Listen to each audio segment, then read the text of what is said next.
Radio for the masses. Headline edition, July 8, 1947. The Army Air Forces has announced that a flying disc has been found and is now in the possession of the Army. If the game is rigged, change the game. Game changer.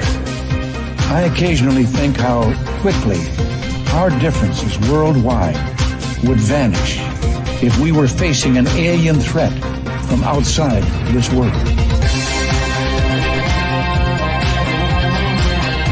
This is Fade to Black with your host, Jimmy Church, on the Game Changer Radio Network. All right, good evening. Happy Labor Day. Is that a word? Is that a saying? Happy Labor Day? Is that a thing? Today is Monday. This is Fade to Black. Today is Monday, September 2nd, 2024. I'm your host, Jimmy Church. And so I had a decision to make, and I was talking to Michelle about this. And, do we do a show on Labor Day? Everybody's taking the day off. I thought, well, you know what? Yeah, everybody's going to be home. And, yeah, most will be home. And why not? Let's just hang out. And then I thought, but I need an excuse to do the show. And I didn't, I could have brought on a guest and done that, but it's Labor Day. So, let everybody take the day off except for me. And then I thought, let's have a theme. And so the idea tonight was to frame this around Elizondo's new book, Imminent.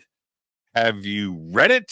Do you have questions? Are you wondering what I think? And it just kind of frame it around that. Also, and doing it that way, it's just an excuse for me to hang out with all of you on Labor Day. All right. And nothing is more cooler than that. This week, we have a short week. Tonight, we're doing this AMA, AJA. And tomorrow night, Amy Christine is going to be here live in the bunker. I'm going to be sitting here. She's going to be sitting here. And we are going to be live here in the bunker tomorrow night. It's going to be a lot of fun. She's a psychic. She's a medium. She's funny. She's smart. She's very cool. And she has the gift, like for real. So tomorrow night, Amy Christine is with us live in the studio. And then Wednesday night, Richard Dolan is here. And it's so funny. Richard's done so many shows, so many together. And this time I just called it Dolan's UFO UAP updates. It's just he's got a lot to say these days. So Richard's going to be here and back with us on Wednesday night. Thursday we're off air. Be off air for a week from Thursday to Thursday. And I'm on my way to Alaska, and then I get back next weekend. That Saturday or something like that, Friday. And so we will be back live on the air, whatever that date is after that. I could look it up, but a week from this Monday, we will be back on the air. So that's what's going on. And I was kind of joking about shots, and I sat here. I've never drank on the air, right? I've never done anything on the air but coffee. And I think I drank water once. Yeah, I think I did. I took a swig of water. It's always coffee, but and I've always teased about doing shots. And I think back in the day, if I go back in the day, we used to do movie nights. And now I'm talking to Drew about getting this set up again. And what we used to do, we would have drive-in movie night on Saturday nights. And we had a spot on the website that was like a drive-in theater, and we would run a movie and then have a live chat room over to the side. And we would just grab these movies, whatever, off of YouTube and stuff. I forget how we got anyway, and we would watch some of it was cool. Mostly B movies, C movies, alien movies from the 50s. It was just so much fun. And now I wasn't on camera. Okay? Wasn't on camera. So I could do whatever. And I think I did some shots. I think we played a couple of drinking games, and I remember specifically, and I forget what it was. This is like 10 years ago. I forget what it was, but somebody cracked a joke, and okay, the next time they say it, everybody do a shot, and and it was funny at first. About an hour into the movie, I was like, woof, woof, man. And so was everybody else. We used to get, we'd have 200 people, 200 people in the chat. And I really enjoyed doing that. So I would like to, I'd like to get that started up again, and have movie night. It was a lot of fun. It was a lot of fun. Okay. So tonight's an AJA, Ask Jimmy Anything, AMA. It's just an excuse for me to hang out with you guys tonight. And I've kind of framed this around, well, not kind of, I did. Lou Elizondo's book, Imminent, is out. I think it's still number one. I think the New York Times announced that, or you can go to Amazon and see what's number one. But certainly that made it out there onto social media. And so, yeah, it's a pretty big achievement to be number one on the New York Times bestseller list. I believe I've got my information correct there. I think that's what I saw. It's not like I went to the New York Times website and looked it up and confirmed it. I didn't do any of that. I just saw some of the is tonight's show live? No, it's not. This is taped. This is taped. This is is tonight's show live? No, this is taped. Yeah, this is taped. So if you're seeing this now, this was recorded yesterday. Okay, so put your questions in all caps. And that's what. Okay, so now, I'm going to scroll back and put your questions in all caps, and then I'll get to them all. I broke a news story earlier today. I didn't break it. I reported it. It started to break last night. That Boeing's Starliner spacecraft up at the International Space Station started emitting out of the speaker system a weird sound. And so the ISS, I mean, they're like, calling down, Houston, we've got a problem. What's going on? Listen to this. Ding, ding. And it was echoey too. It was kind of this echoey sound. And ding, ding. And then Houston replies back with, okay, we'll get back to you. And I've seen a couple of minor updates, nothing really solid. Now, there are a couple of things about this that are strange. And the references to the movie Contact are right there too, as well. That part's pretty interesting. But is this, that the audio system, the comms system that includes audio, because you have to listen to the comms, right? So, is based on two things. One, they have a hardwired system. This is according to NASA and the press releases, and they have a radio system. And so it was pretty interesting to hear the communication between the ISS and Houston. I think it was Houston, Cape Canaveral, wherever they were talking to, saying things like, okay, we're going to switch over to the hardwired setup. So that's pretty, there's not a wire going between Earth and space. But so internally in the craft, there is a hardwired system and probably some type of maybe Bluetooth system, I'm thinking, some kind of wireless radio-based communication system, which makes sense. And if you think about that, the communication to the astronauts when they're doing a spacewalk or something, that's all radio, right? It's all Wi-Fi. And so there's that. But the system itself is a closed system. So what could get into it? So switching over to hardwired eliminates the radio side to see if there's radio interference, but it continued.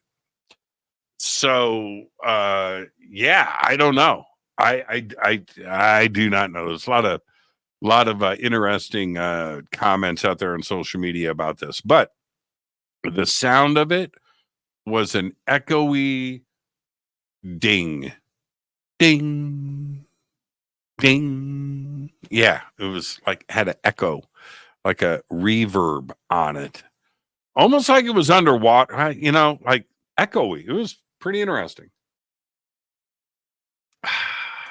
Always something going on out there, right? Okay.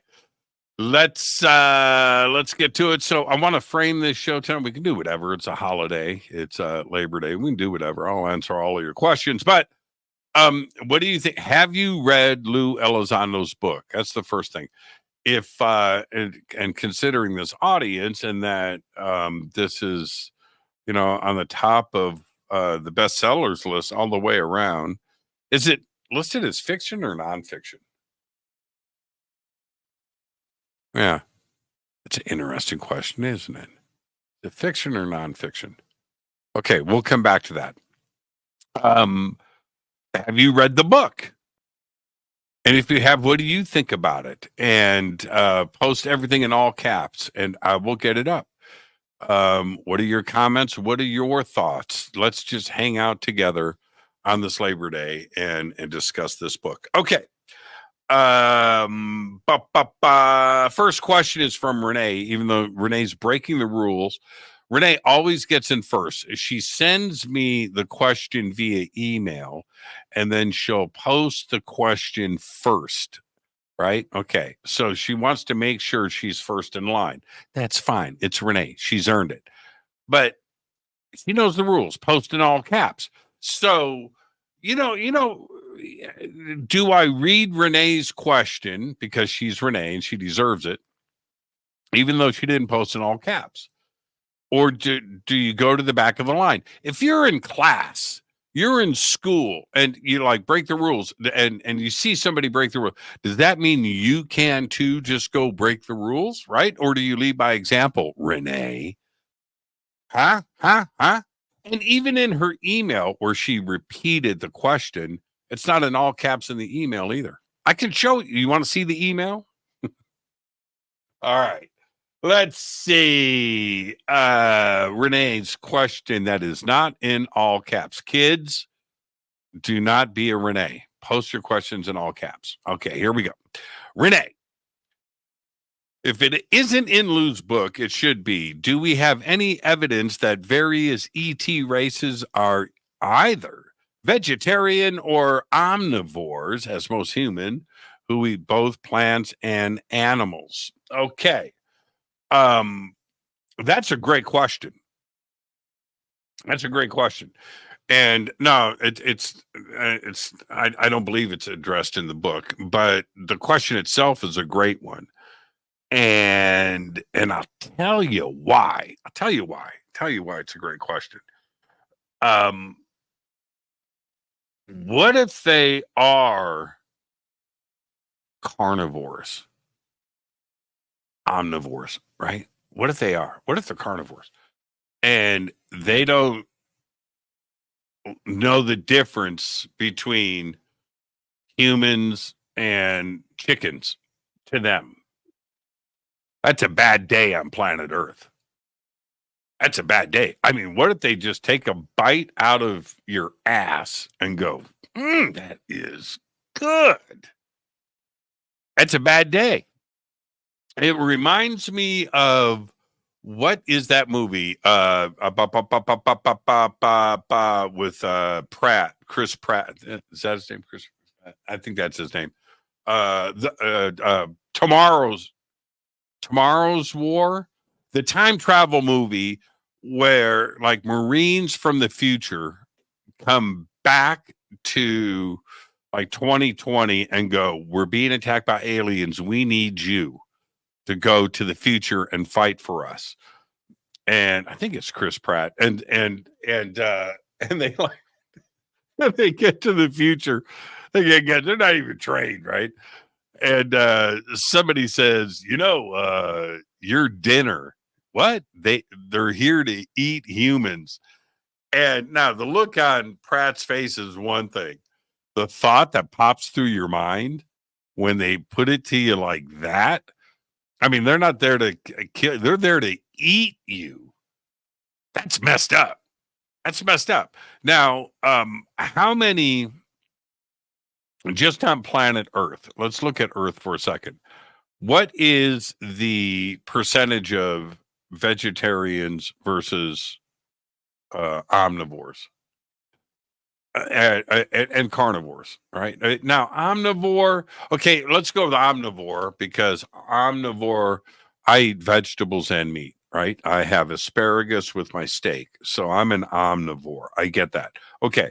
And then you have vegetarians and vegans. I wonder what the percentage is. Yeah, but how it's split up. And if we're split up here, would we expect ET to be the same way? Right? Like I said, I wouldn't want them to like take a bite out of my ass and go, that tastes pretty good. Yeah, that's interesting. That's just a bad day on planet Earth. All right, let's go. Next up, great question, Renee. Seriously. John aside. Okay, Jimmy, the bright green Explorer type guitar. I need details. It looks epic. Oh, you mean that guitar right there? That's a very, you got a good eye. That's a very, very, very rare guitar. Geez. Let me just pull it down real quick. Hang on.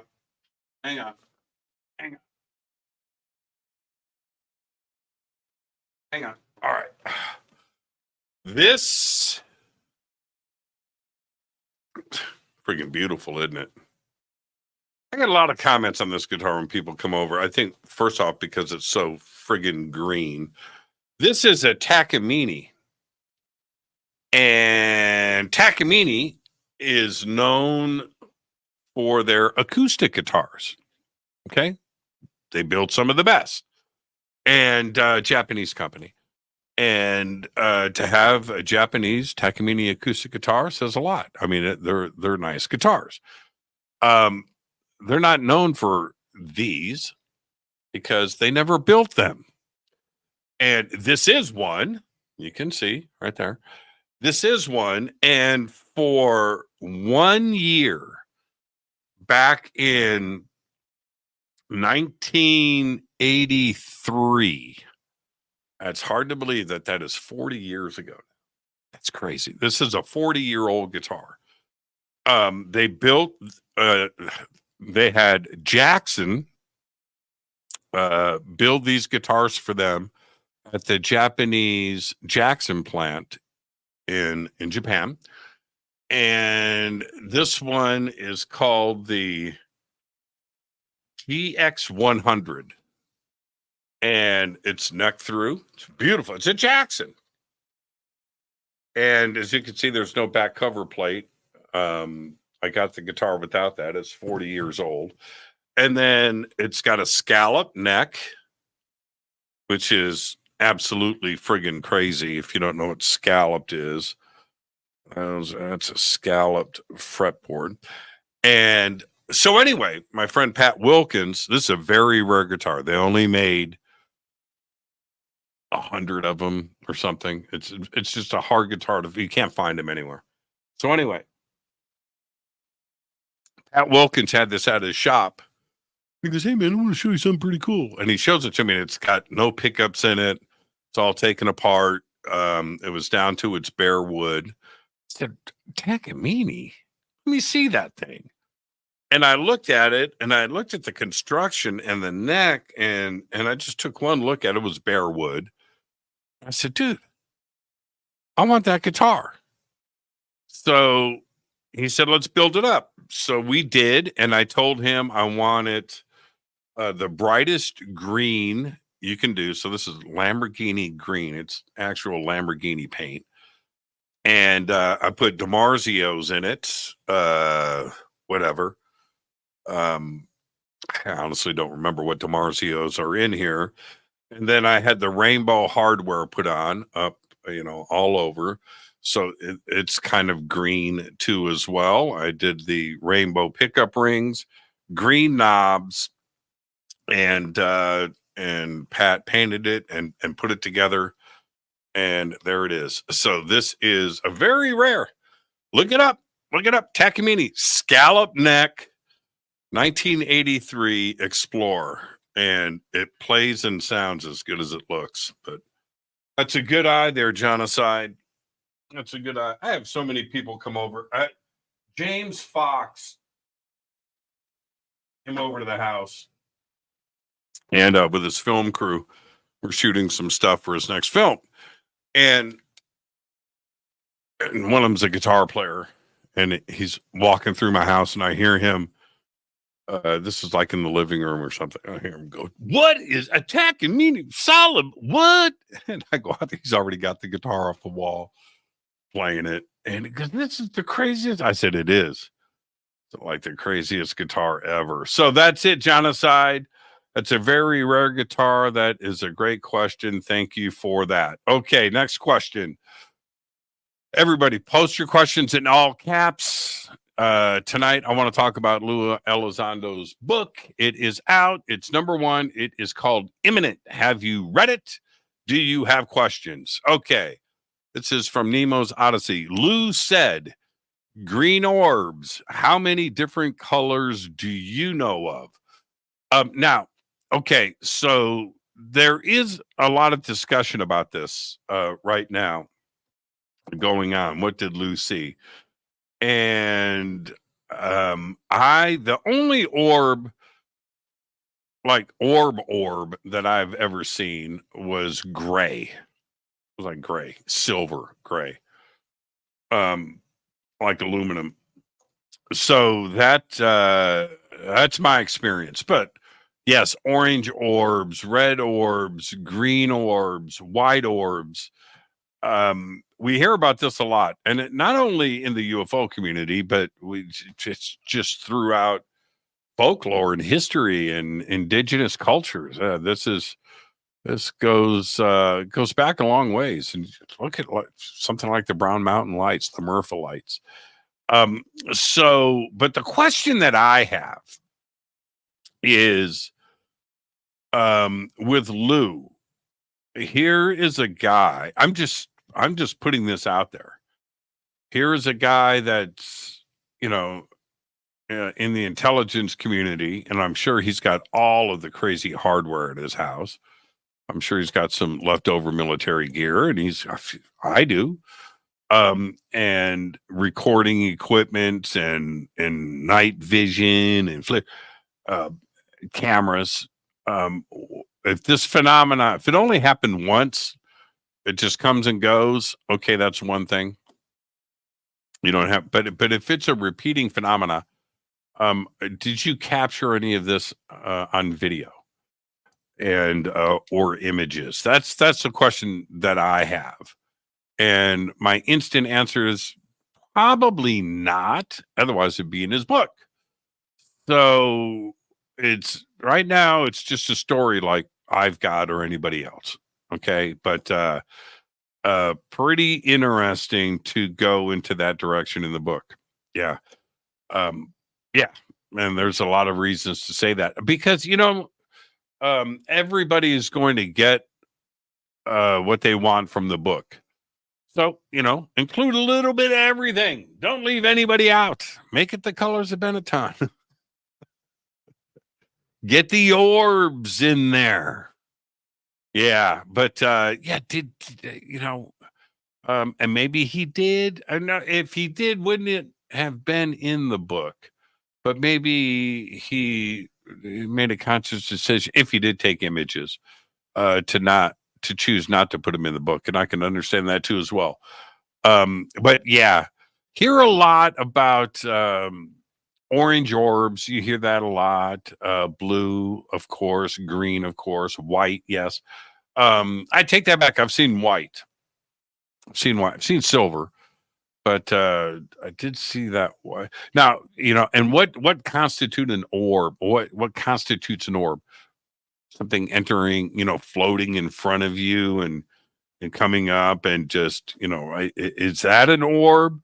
Or if you're outside like Chris Bledsoe, because I saw that thing in the desert with my friends that shot up into the sky. And that felt orbish, and that was white. I didn't catch it on video. Happened too fast. So there you go. Okay, next question. Let's see. Lord Nelson, most of your friends have the book.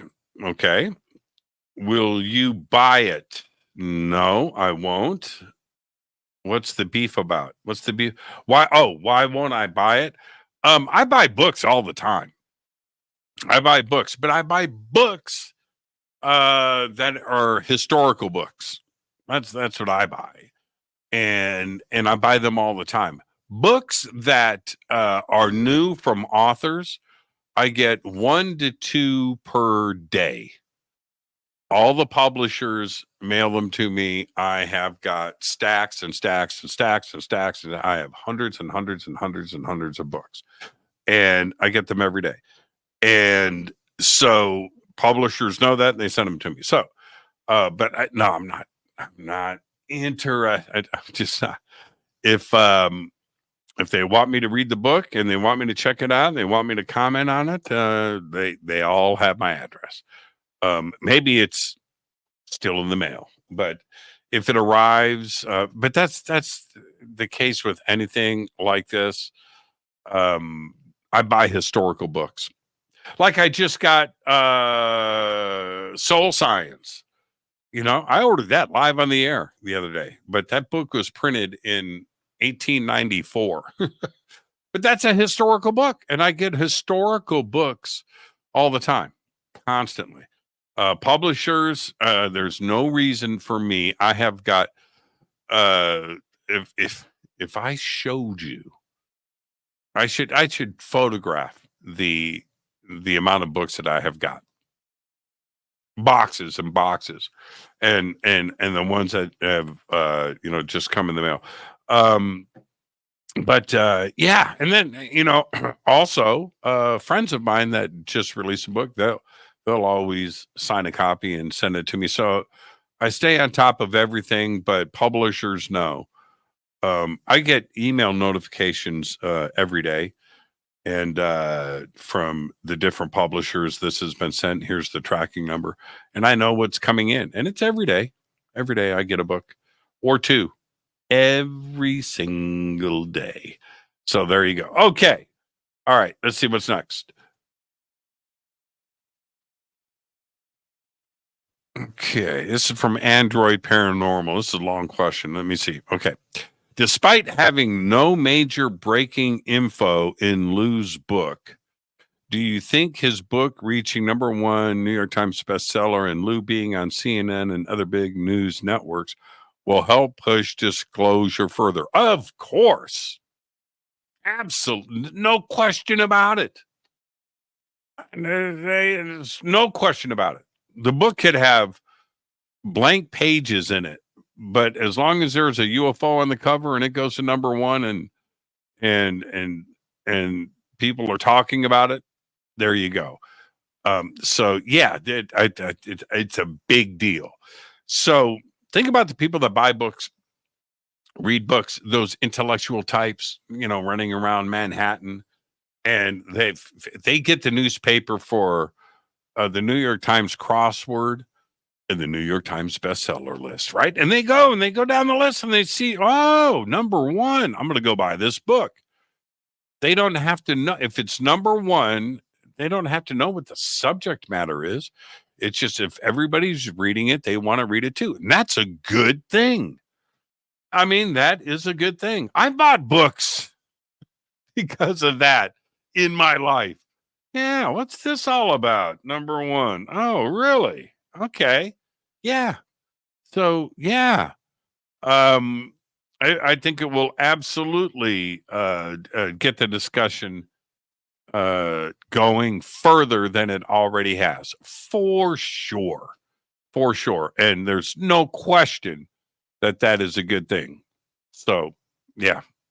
Do you remember and so we don't the way that, and we'll talk more about this, I'm sure, in a bit. Have you seen the new Alien movie? I have not. I have not seen the new Alien movie. Man, yeah. Yeah, that sounds like what's it called? This one? It's called what? I can't even remember. And I know it's out though. All right.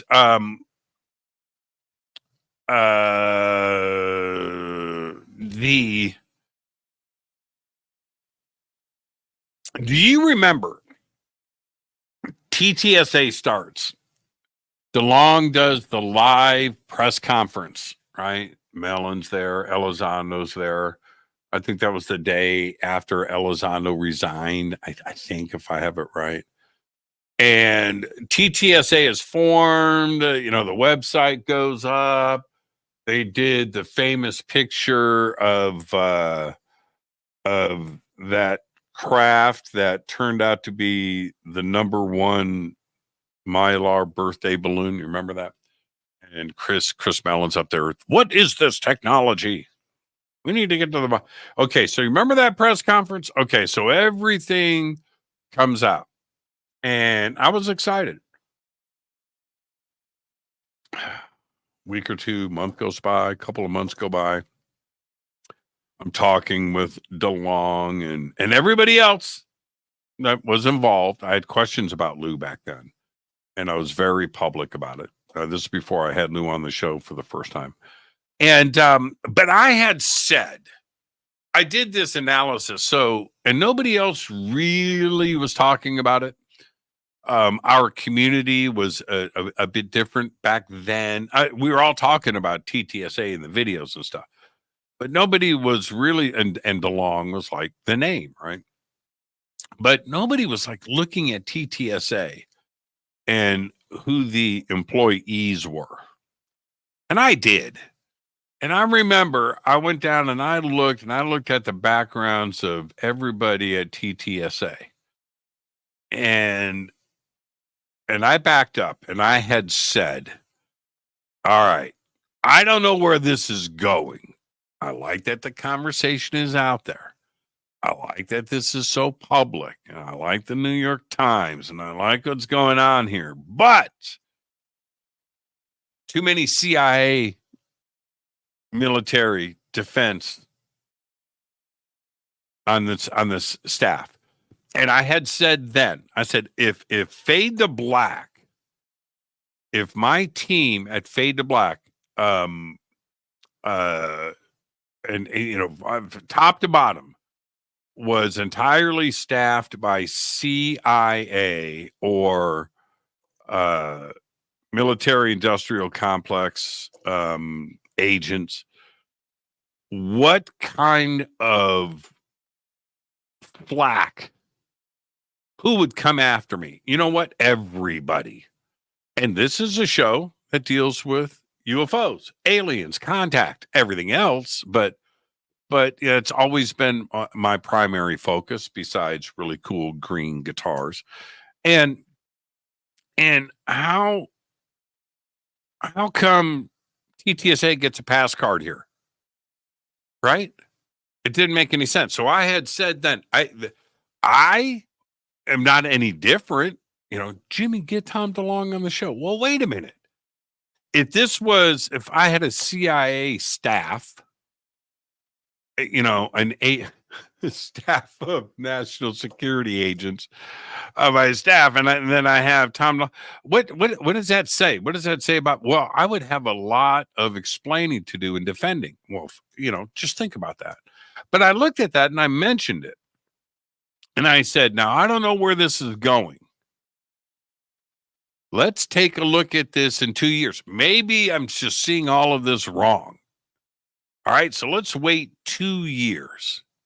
That was back in 2017. I said 2000, maybe early 2018. I started to develop these thoughts. So that's 6 years ago. That and then we'll be able to look back and see if this is legit or not. And I said those very words, and I repeated those words in 2018. Okay, now here we are in 2024, 6 years later. TTSA is gone, or maybe it's still running, but it's not. It turned out to be bogus. Everything just felt the whole just DeLong went back to Blink 182. Right. And if it was the biggest thing of all time in the history of man, as it was purported to be back then, we've got videos coming. We're going to have anti-gravitic airplanes. We've got a science division. We've got an entertainment division. We're going to do this. We're going to do that. This is it. Disclosures here. We got the all of that was fell apart. Completely fell apart. And the last person standing out of that whole crew is Lou. Now, isn't that interesting? And in a weird way, I'll say it, man, good on Lou. He stuck to it. Everybody else, everybody else, man, they had offices. They had the storefront in Escondido or wherever that was, San Marcos, Escondido. The books, the signing, the things, all gone. I went to the TTSA store there, and it's now, I'm not making this up. I got to get it right, though, 100%, but I think it's a flower shop. Nothing wrong with a flower shop. I'm just saying this was the Mecca. This is where the live video streaming, it was pretty interesting. So, hey, I said it then. Lou stuck to his guns. Now, here's the other thing, and he got the book out that he said he was going to put out. That's pretty cool. Is Lou? It's just a comment. Lou had a lot of free time before Twitter, posting and doing stuff. Now, #1 bestseller. Is he going to be hanging out on Twitter? X, I think they call it now. They call it X. I think it's X. Is he going to be hanging out, or is he just too busy now? I know it's tough, man. Now he's got income. I'll just say that. So he can take some time off. I would. Okay. I would. I'm serious. Let's see. I'm in Mallorca right now. Do I have time to check Twitter and respond to a tweet? Probably not. And good on you, Lou. Okay, Pamela Jean. Was Elizondo abducted, and if by who? I haven't heard anything about that. We got a lot of other stuff. Got a lot, but no, I don't think Lou's claiming any abductions at this point. This is from Jeff. Did you learn anything new from Imminent? Okay, so Jet. I said Jeff. Jet. I haven't read the book. I've read all of the excerpts that have come out from the book. I've read all of those. I have read a lot, not everything, because there's a ton of stuff out there. I've read both sides. There's a lot of support. There's a lot of non-support and arguing and going back and forth. And now I'll say this, and this has been repeated enough. that there hasn't been a huge revelation that was in the book, like some big, oh my, what? No, there isn't any of that. I think for those out there that have been investigating this subject for a long time, probably, didn't get anything, like learn something, but what they did get is the interworkings and how you weave your way through the military industrial complex and the three-letter agencies and different administrations and the bureaucratic stuff that you have to go through when dealing with this subject. And so I think a lot of researchers appreciated that aspect of it. Was there, some case? No, nothing like that. So, and if it would have been there, it would have been out and public and talked about and taken apart. So no, and that part of it. And I've read a good chunk of the book. I don't own it, and I haven't read it from cover to cover. So there you go. So have I? No. I don't expect to. Eventually I'll get around to reading it, and we'll see. But and I've got Dolan on the show on Wednesday, and I hope to learn a lot from Richard to see what. Did you read the book? I just answered that, Jessica. I did not. And what have you heard about the details about the information in the book? Yeah, and so see, these questions are it's what's on everybody's mind, and I get that. If you go back, was it the door coming off? I have no idea what that question means. When you look back historically, all right? When you look back historically, and I'll just throw some books out there, The Case for UFOs, right? That was 1956. John G. Fuller, The Interrupted Journey, Fire in the Sky, Passage to Magnolia, Jacques Vallée, Fire in the Sky, Whitley Strieber, Communion. You look at those books had information. Those books were all doing the big reveal. Now, think about that. I mean, like, just Richard Dolan. Look at Dolan. He's going to be on Wednesday. But I've said it a million times, and I'll say it again right here. UFOs in the National Security State, volumes 1 and 2. Two of the most important books ever written on the subject. Period. Richard doesn't want to hear that from me one more time. But I learn stuff from that. I read that. I learn. I use it for a reference guide. That didn't happen. So people want that. They want stuff that they can sink their teeth into. They want to be able to go, oh, I didn't know about this. And go and jump into research mode and go and investigate this stuff and see what they can learn. Who was involved in this case? Will this witness come forward? Has this witness come forward? Do we have any evidence of it? What's going on? When did this happen? Right? That is not in this book. Okay. And if it's in there and nobody's talked about it yet or caught it, I don't know. I have nothing to say.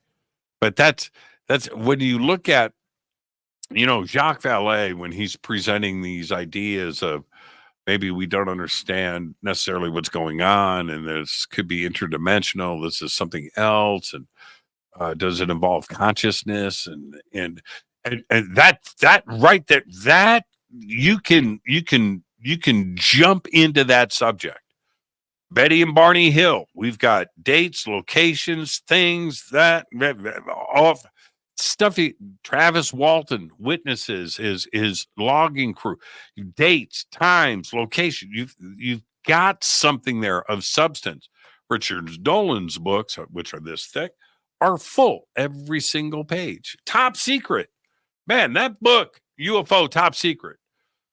It's one of the greatest books. I mean, and it's just a compilation of documents, but that's a book that you can sink your teeth into, and just go and look at stuff yourself, which I did personally. There was a couple of cases in that book where I went to those locations because it was in the book and I was able to do that.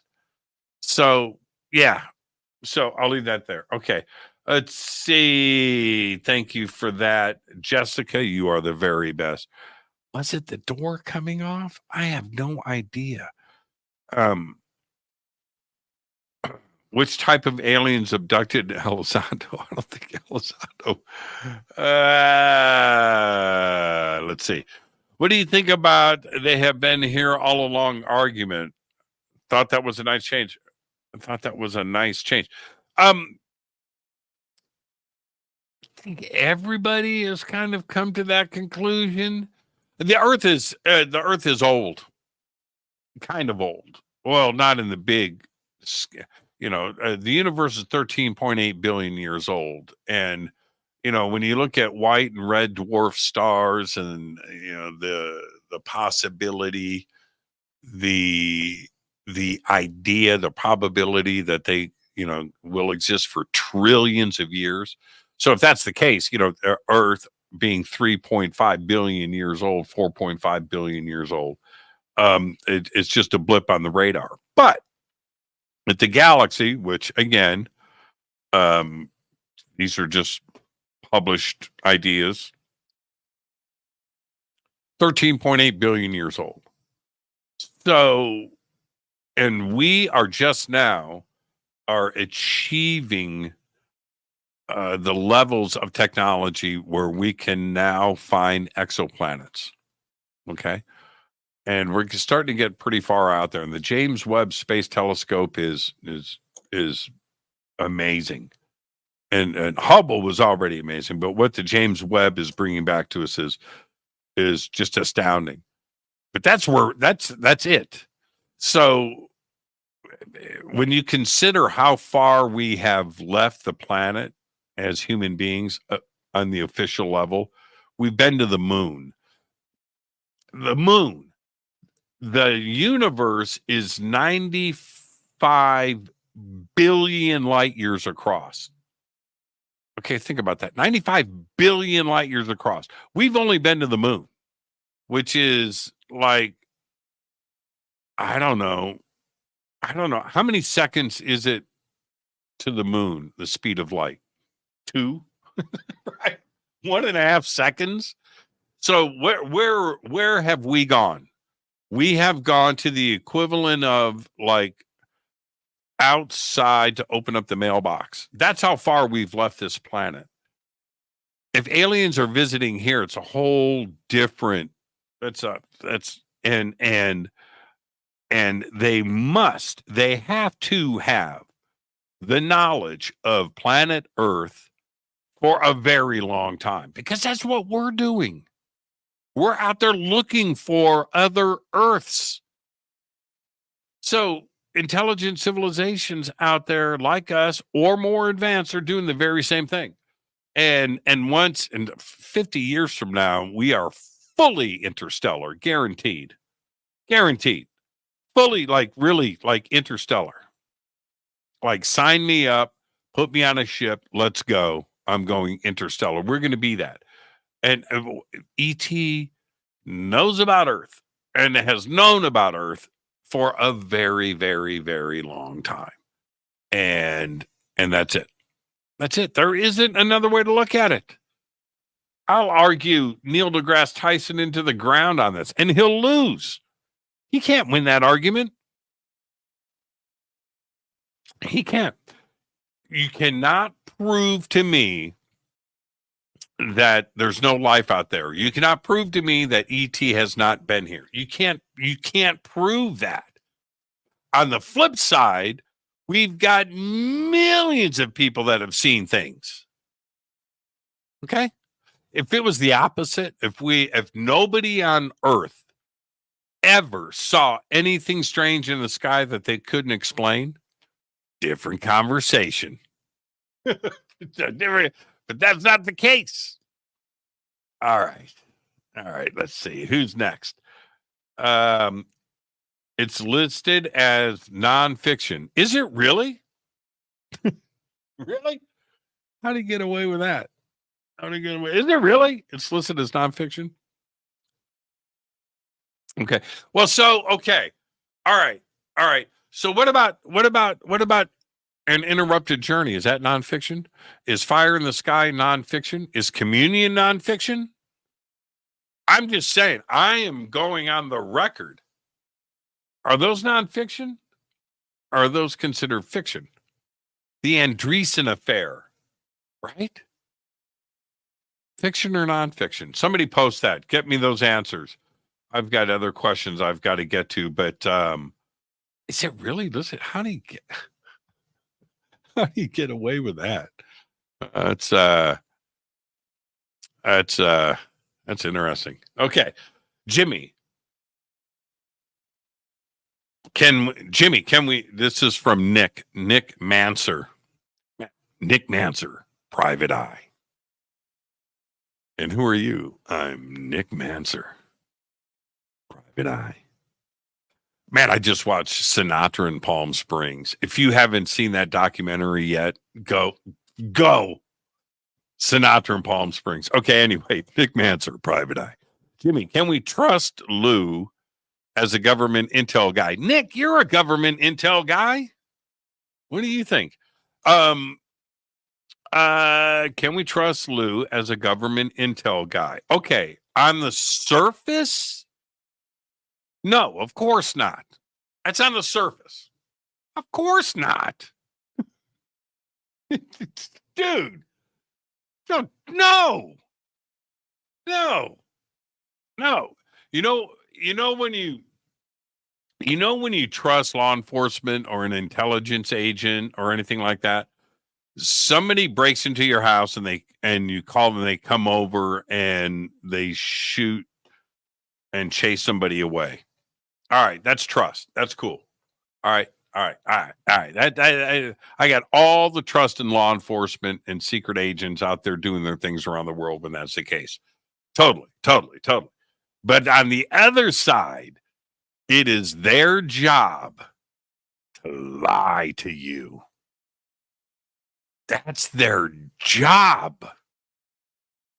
That's their job. From the word go. It's their job. Here's the basic thing. Okay. All right. Lou or anybody else that's an intel agent living somewhere in the United States, outside of the United States, doesn't matter. Happy Town, USA. Number 1 Happy Street. Right. Okay. And you meet him having coffee at a coffee shop. You're having shots in a bar. And he says, "What do you do?" And you say, "I'm a mechanic." Okay.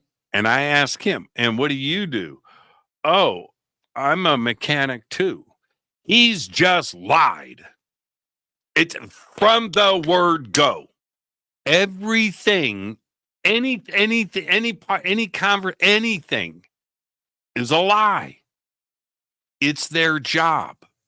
Not holding anything against anybody here. I'm just saying, what do you expect? It's their job, man. It's their job. Haven't you seen any spy movie ever? Right? It's their job. It's their job. So now, in this case, this is the case when it comes to Lou. And I'm just going to put it to everybody straight as I possibly can. Right now, when it comes to Lou, this is where you throw all of that out and go, well, He's on our team. So we got to put trust. It's like faith. It's almost religious. This time, no. Everything is the truth. So, again, the question is a great one. Can we trust Lou as a government intel guy? No, you can't. No, you can't. But you go and you flip it like Lou has here, and you go public, and you're presenting all of this stuff, then you kind of just have to back up and go, all right, that's interesting. This isn't Lou hiding who he is so he can gather and spread misinformation and disinformation, extract information out of some other government operative. He's had Gitmo, he's the torture czar, and he's going to say whatever he needs to and do whatever he needs to extract. There's that, but that's secret spy world stuff. This is public, a different situation. Trust though. Trust is the key word. Trust? No. Stay in the middle. Never, ever. And if Lou listens to this, he hasn't texted me yet, but if he ever listens to this, he's laughing right now. He's like, Church is right. Absolutely, man. Right now. Sometimes Church is full of it, but right now he's not. Yeah. Trust. Never jump into the deep end of the pool, no matter what. Just don't do it. Jimmy, have you watched Ross Coulthard's interview with Lou last week? No, I haven't. I haven't even. Where's it at? I haven't seen it. So there you go. Where's it at? Does Ross have like a YouTube channel? Let me know. Send me a link and I'll go check it out. Okay, let's keep going. Let's see. Are there more sightings now than ever? Seems so. I would say yes. But there's a lot of, sightings, yes. ET related, is it like, that's hard to say because there's so many different things. We've got, everybody's got a drone with lights on it, now, and it can fly around at night. And if it's high enough, you can't hear anything. And I've got drone footage. I've got footage of me standing on the ground. I've got like 10 of these. Me standing on the ground, looking up at a drone, right? And the drone zooms in on me with the camera and I wave. You can't see it. Yeah, you can't see it. And so at night with a drone up high, you can put anything on it, man. Just put a little flashlight like this on the drone. Hang this baby from it, right? Like this. Let this thing take out. Put that. 911 in your neighborhood, in your town's going to light up like a Christmas tree. So, but yeah, I'd say that there are more sightings. Also because there's a lot more technology out there with night vision, binoculars, and there just seems to be more action going on. You have to remember that the technology that everybody seems to have today. Binoculars and stuff, 50 years ago, sure, that stuff was today, Amazon, $10, $5, $10, binoculars delivered, a couple of $100, night vision delivered to your front door. We didn't have this before. Everybody's got video cameras. Everybody's got, we just didn't have this kind of technology even 25 years ago. Yeah. You could go to Best Buy or Fry's and get a federated silo and buy a video camera for $500, $1,000, but that was a lot of money. Today everybody has got it, and they're always looking up. So yeah. Do we taste like chicken? All right, these jokes are getting old. Watch this. Time out. See, I got the axe. I got to get to a commercial break here. No Filter sent in a couple of bucks. Thank you, No Filter. All right, let me get this. I should see. Normally, I have all of this stuff ready, but tonight I don't. She calls me, "Hey Cruz, how you doing, Renee?" Okay, Papa, Olivia in the house. Look at Olivia. See, that'll get posted every single time. Olivia. All right, I would call that guitar the Riddler. I think I'm going to call my next. Let's see. What is IMO? Is that in my mind only? I don't know what IMO is. In my head only? I think I kind of. Elizondo is an alarmist and tells untruths. Don't you agree? Man, I've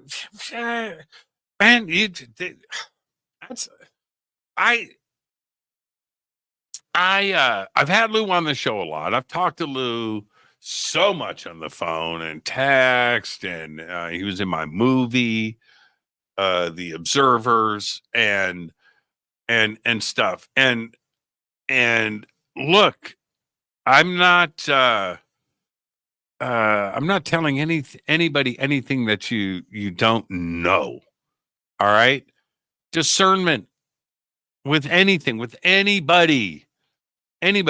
Your server is, at the restaurant, and your server says, man,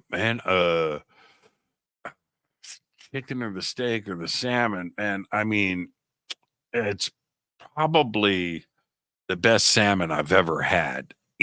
Discernment right there. Go with the steak. Go with the steak. It's like that in anything in life. Just discernment. Keep your, just listen. All right. And that's all, right? Full of untruths. Nobody knows that. Look, when it comes to consciousness, when it comes to life after death, when it comes to UFOs, any of these things that we can't touch, we can't feel, we don't know anything. Nobody knows the truth. Nobody's got the facts. Nobody knows. Nobody knows if there's a God. Nobody knows, and when it comes with the UFO subject, there's too much life out there. There's too many different types of experiences, and nobody has the facts. Nobody. I said, so is it a truth or untruth? I don't know. Man, I don't know. I've seen some crazy stuff. I talk about it all the time. Am I telling you the truth? I'm telling you the truth as I know it. So if Lou or anybody else is repeating something that he has heard, then is that a truth or an untruth? Right? Oh, he put it in his book. I guess he believes it. It was, I don't know. I don't know the truth about Roswell. You cannot pick up a UFO book. I don't care about who. I'm serious. I don't care what it's about. Roswell will get mentioned. It's just the way it is. And any new UFO book, I swear, recent stuff that has come out in the last 3 years. 3 years. I'll say 4. Because I'm thinking of some very specific ones. Roswell's in every single one. Everyone. So, but does somebody know the truth about it? No. How much time did I spend breaking in my new guitar this weekend? About 15 minutes last night. Yeah. Yeah. I was very, very busy. Uh, speak for you. Man, I have no idea. Jeez, man.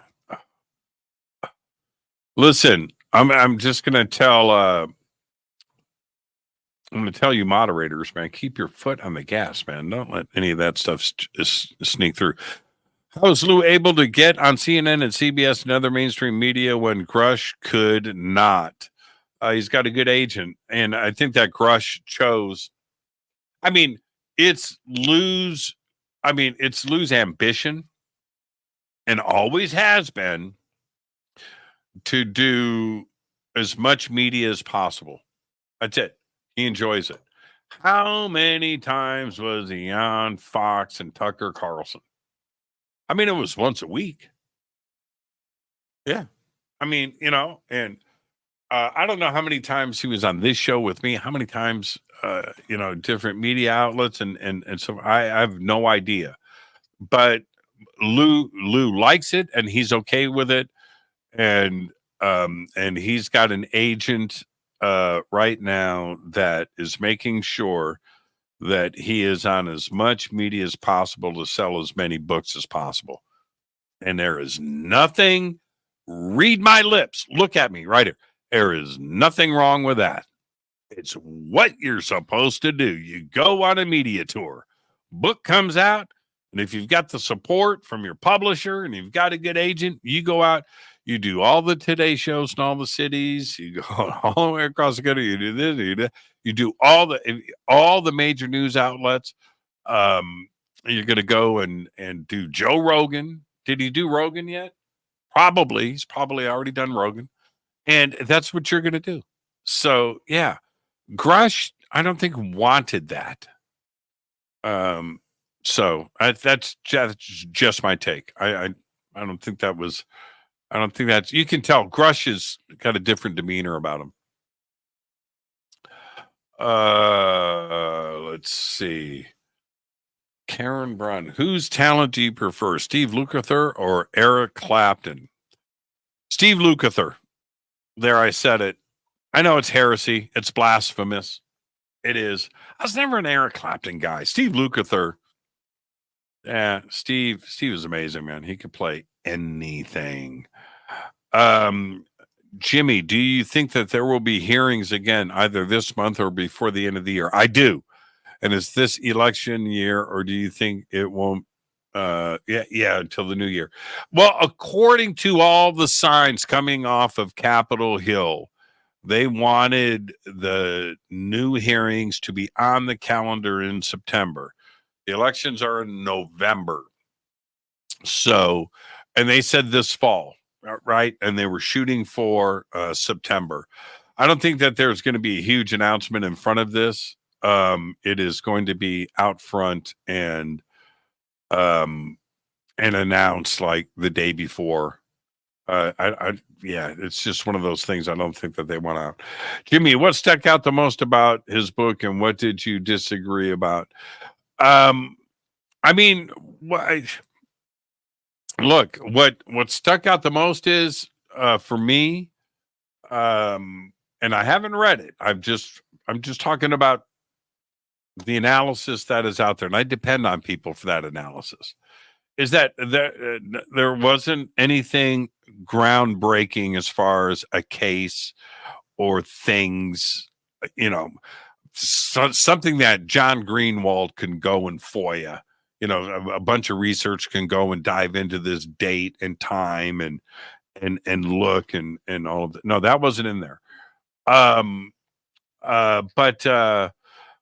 But what stuck out the most is the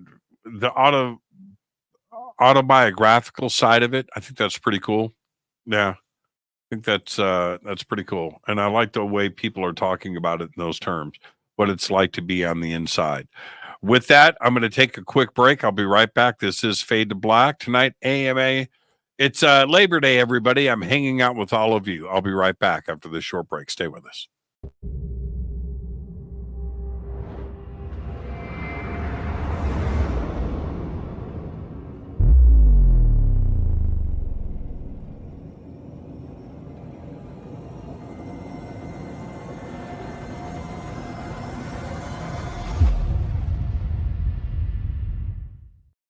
Subscribe to our YouTube channel to get your alerts and access to over 2,000 videos. Click that subscribe button right now. Go to jimmychurchradio.com and get the Fade to Black official podcast. 2,000 episodes, all of them commercial free for just $2 a month. Watch Into the Vortex on Gaia TV. It's Fade to Black for the screen. Simple to do. Go to Gaia.com, search Jimmy Church, or click on the link below.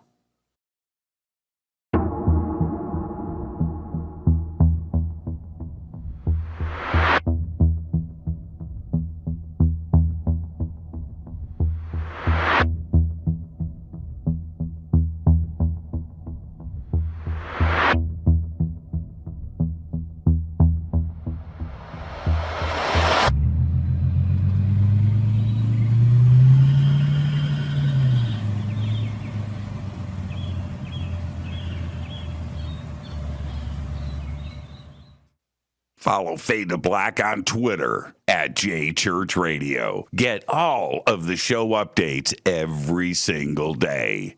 It's now called X, but who cares? How you doing? Jimmy Church here. Special announcement. Get your Fade to Black T-shirts. That's right. Help support the show. Help support everything that we do over here. We've got 2 T-shirts. We've got 2 ways to get them. Get your Fade to Black T-shirt today. Go Backley Tappy. Go to jimmychurchradio.com and become a Fadernaut. Get a membership. That's right. Everything is commercial free. You have access to downloads, and you get to call yourself a Fadernaut. River Moon Coffee, makers of the Fade to Black blend. Truly the best coffee on planet Earth. Just visit rivermoonwellness.com or their Amazon store. It's all simple to do. You can check out the Fade to Black blend, the Game Changer blend, or any of their Black Moon Wellness products. It's the only coffee I drink. It is the best, and it's Doc. Again, rivermoonwellness.com.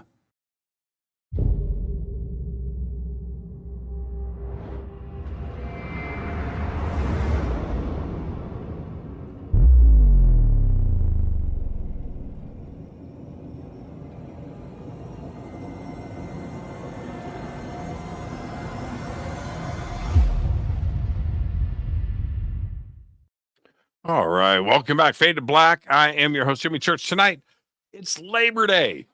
Let's just hang out. I kind of framed the show around Lou Elizondo's book. It's been number 1. I think it's still number 1. Somebody said it was listed as nonfiction. Interesting. Got cleared by, adopts or approval.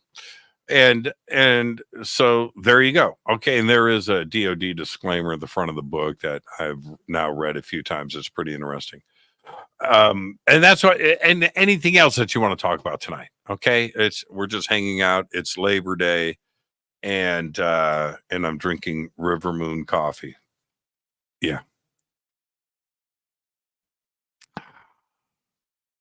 rivermoonwellness.com. Okay. Let's see. Next up, Stevie B Turtle. Is that a real name? Don't you think only certain people can project orbs? Project? I would assume so. I've never met anybody that can project an orb. Now, just Rodriguez sent me some publisher's book. I just sent you a pile of books. You need another pile of books. Do you know how many emails I'm going to get now, Jennifer? Send me books. Send me books. I loved all the books you sent me. All right. Let's see what's next. Okay.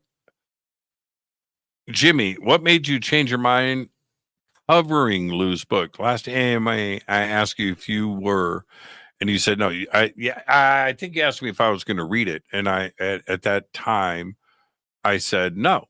There's no reason. I still do. This is This is a very important subject. Okay, look, first off, my time is valuable. That's the first thing. But the second thing is when I read a book, I read it, I get into it. And for a book to get my attention, for me to read it cover to cover and dive into it, and which I do all the time, there's a reason for me to do that. In this case, I wanted all of the other very smart people out there to dive in the book and do the research for me, and then let them debate the points, and so I could see really overall what was going on. I didn't want to, like, the other day, I'm going to have Richard Dolan on Wednesday.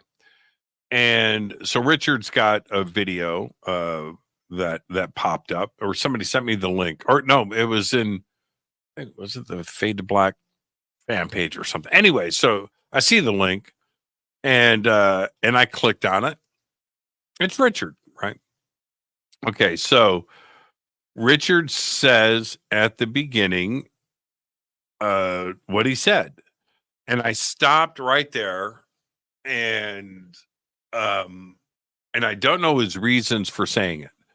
But what he did say at the front of this, and we'll talk about it on Wednesday night, he says, I'm paraphrasing, he says, not since Ruppelt's book from 1956, in his opinion, this may be the most important book written on the subject since Ruppelt's book from 1956. And I thought, what?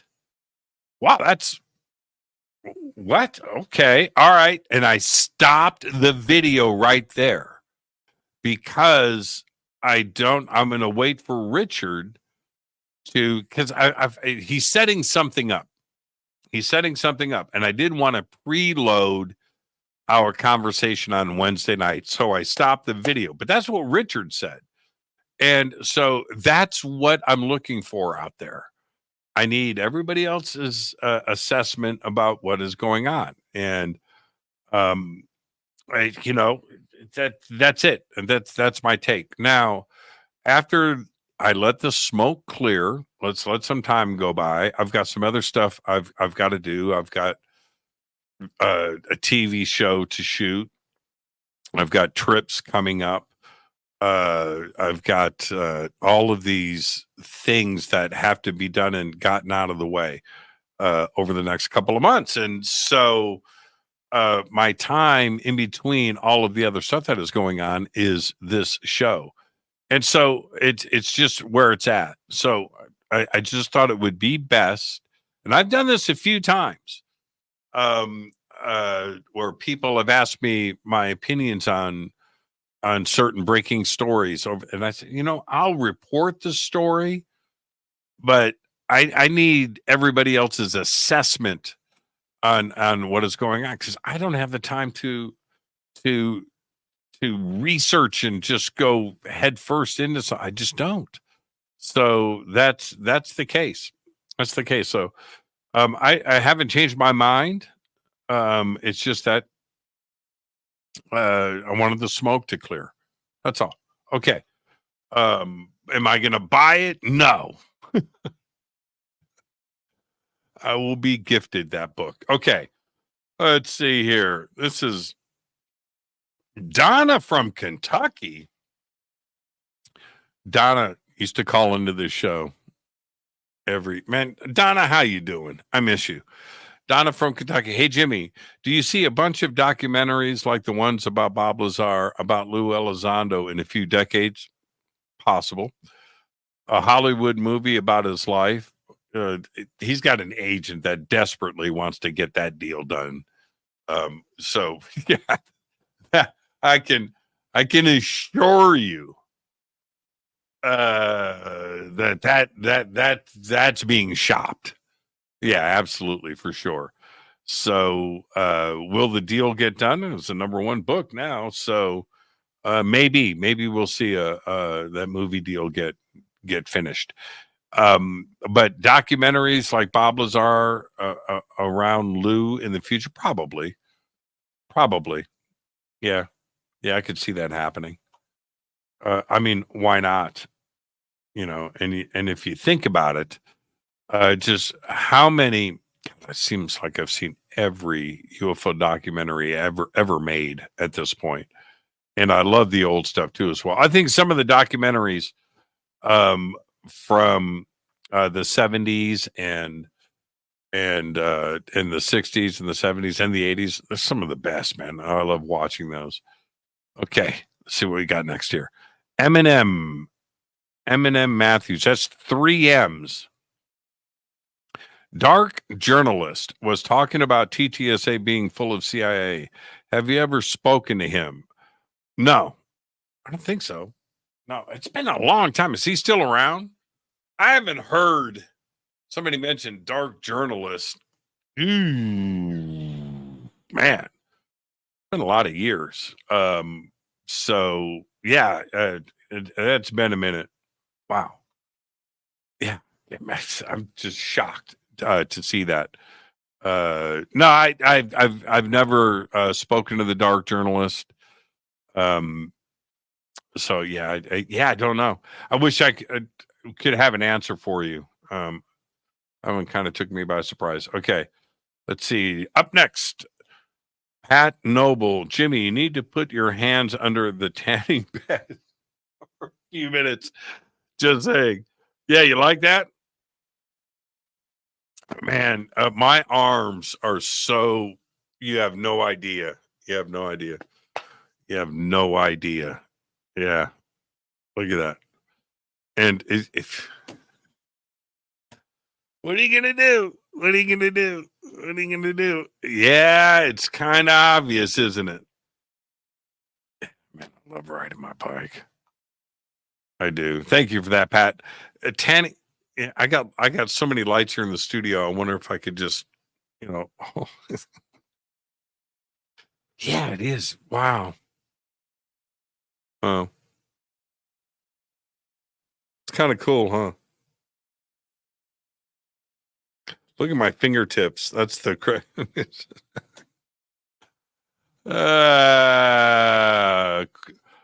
quick poll. Who believes Bob Lazar? Yeah, let's light that fire. Thank you for that. And that was, who posted that? Jennifer. Oh man, it's kind of like politics, how to just divide the audience. TTSA crypto coin. Is there really? Is there a TTSA crypto coin? There might. Why does that ring a bell?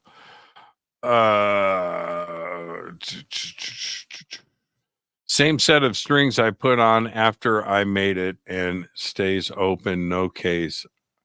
In a subarctic at times in the winter and very hot summers. Okay, yeah, I assume you're talking about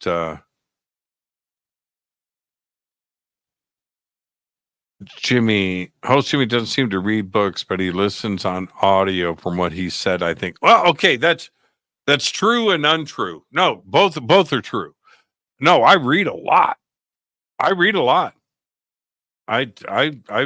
lot of books, and there's always something current on my coffee table. There's like 3 or 4 books on there right now. There is always a book or 2 on my nightstand. And now, audiobooks I listen to at night when I sleep. I do, which means I'll listen to the same audiobook for about a week because I usually fall asleep in the first 15 minutes or so. Or a half hour. But audiobooks I love. I love audiobooks. And before I got into Audible, which was like 5 years ago, before that, I was listening to Rogan. I was listening to Sean Carroll. I was listening to Brian Greene. I was listening to all of those. That's what I would do. I would listen to that stuff all night long. Put something on and fall asleep to it. I have to have noise. I cannot fall asleep in silence. I just can't. I can't. You put something on and I'll just knock right out. Not a problem. A couple of times, okay, let's just break it down. A few times in the last year, I've listened to music, but I find it very difficult to fall asleep to music because I listen to it. I mean, like, next thing you know, the album is over, and I'm like, oh, man, that did not help. And then I'll go to Audible. I'll put on some book, and I'm out immediately. It's really funny. But then, so some audiobooks are 10, 20 hours long, and so I'll wake up in the morning and it's on chapter 13, and it's still running, but it's programmed. It's in my head. And I love that. And it also will guide dreams. 100%. 100%. It will guide dreams. I've had dreams that have been fully because of the book I was listening to. I'll tell you what, man. Whitley Strieber's Communion done in his own voice. Go and do that. You got to speed it up, though. You got to put it at like 1.1, 1.2. You can't listen to it at normal speed. You got to speed it up just a little bit. And because of how Whitley speaks, that's all. It's nothing against Whitley. But you speed it up to like 1.2. And man, that book, you will have dreams. We need experiencers publishing DOPSR approved unredacted statements now. Well, yeah, I would say, I mean, yeah. Did I have scary dreams after the last show on Ghost? Yes. Okay. So the short answer is I don't know about the scary dreams part, but going upstairs and into my bedroom and getting ready for bed after that show was interesting. Yeah, for real. I was just expecting something. I was bad. I totally manifested that one, but no, nothing happened. But I was a little terrified, for sure. Thank you for that. Well, I'll admit it. Let's see. Do you think Lou knows as much as Grush in order to testify like Grush did? No, I don't think Lou knows anything. No, I think Grush, totally different position. Totally different. No. I think Lou is as interested in the subject, but does he know what Grush knows? No, I don't think so. Unless Grush has told him stuff, but I don't think it's the other way around. I don't think Lou is giving Grush there's no. David Grush freaks me out. Like, for real. Yeah. Grush knows stuff. AD after disclosure. Do you think that disclosure will have to follow that scenario? There's a few scenarios that are there. And now you're talking about Dolan and what's his name? Bryce Zabel. Their book AD After Disclosure. There's a few scenarios leading up to that too as well. There's a lot of different possibilities that would cause disclosure, and then the post-disclosure world. Don't know. I don't know. I don't know how that will play out. There was some, and I think that when that book was written, and it's been a minute now, that I think even Richard, and I've talked to him about this, I think that even Richard's ideas about a post-disclosure world have changed too as well, but there's still parts of it. Now, this is my take. If I'm going to have an overarching take on it now, and even my opinion has changed. It's changed. I definitely felt that there would be a freak out. I definitely felt at one point there would be anarchy in the streets and overthrows of governments. Right? I don't feel that way anymore. That the world has been so acclimated to the subject now. I mean, it's such a safe zone to talk about and have conversations about. There's that part. The second part is that the being lied to, I think everybody accepts that. Yeah. I don't think there's going to be this like, you've been lying to us for how long? I just don't feel that way now. And that the world knows, most of the world knows that there are trillions of planets out there, that every star's got a planet. That's it. And there is a buttload of life out there. That's it. It wasn't that way. And I see, even me saying that today, saying it like that seems so fundamental. It's like, of course, Jimmy, we know that. No, you know what? 10 years ago, you didn't know that. I didn't. 20 years ago, you didn't know that. Nobody did. Nobody thought that way. Today, it's easy because it's out there. It's in the public. It is in the mainstream. People are talking about this. It's just everywhere.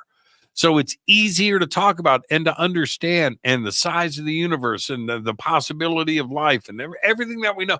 No, we didn't have this information before.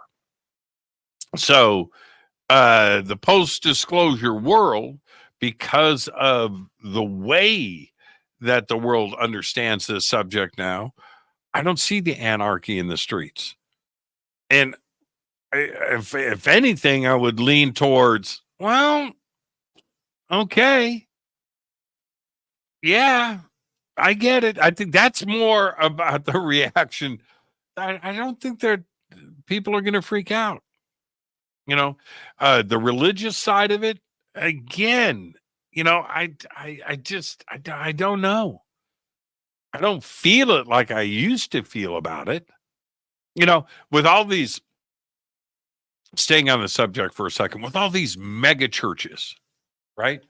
These large religions around the world, and these mega churches, and not just here in the United States, it's all over. There are big pastors and religious leaders around the world that have large flocks and followings, and are they going to stand up in front of their congregation and just slam and be angry? And they can't.